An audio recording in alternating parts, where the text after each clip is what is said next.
ভাবুন, একটি প্রাচীন শহরের ভিত্তি নিয়ে গবেষণা করছেন, অথচ শহরটি এখনও নির্মাণাধীন। চারিদিকে ধুলো, শব্দ, বিশৃঙ্খলা।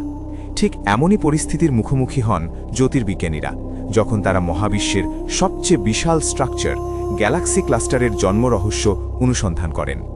নিউ মেক্সিকোর ভেরি লার্জ অ্যারে এবং চিলির আটাকামা মরুভূমিতে অবস্থিত আটাকামা large millimetre sub millimetre array ব্যবহার করে বিজ্ঞানীরা আবিষ্কার করেছেন J0846 নামের এক বিস্ময়কর প্রোটোক্লাস্টার, যা আমাদের থেকে 11 বিলিয়ন আলোকবর্ষ দূরে অবস্থিত। এই আবিষ্কারের সবচেয়ে চমকপ্রদ দিক হল গ্র্যাভিটেশনাল লেন্সিং এফেক্ট। একটি বৃহৎ ফোরগ্রাউন্ড গ্যালাক্সি ক্লাস্টার পৃথিবী ও J0846 এর মাঝখানে অবস্থান করে দূরের আলোকে বাঁকিয়ে ও ম্যাগনিফাই করছে, যেন মহাবিশ্ব নিজেই একটি প্রাকৃতিক জুম লেন্স তৈরি করেছে।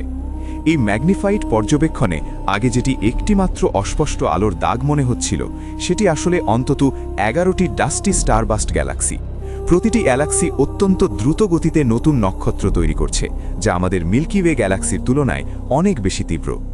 ঘন কসমিক ডাস্টের আড়ালে লুকানো এই গ্যালাক্সিগুলো অপটিক্যাল টেলিস্কোপে প্রায় অদৃশ্য, কিন্তু আলমা শনাক্ত করতে পারে কোল্ড ডাস্ট ও মলিকিউলার গ্যাসের ক্ষীণ আলো, যা স্টার ফরমেশনের মূল উপাদান। J0846 পর্যবেক্ষণের মাধ্যমে জ্যোতির্বিজ্ঞানীরা শুধু দূর মহাকাশ নয়, সময়ের গভীরেও তাকাচ্ছেন, প্রত্যক্ষ করছেন মহাবিশ্বের প্রাচীনতম অধ্যায়ের এক মহাকাব্যিক নির্মাণ প্রক্রিয়া।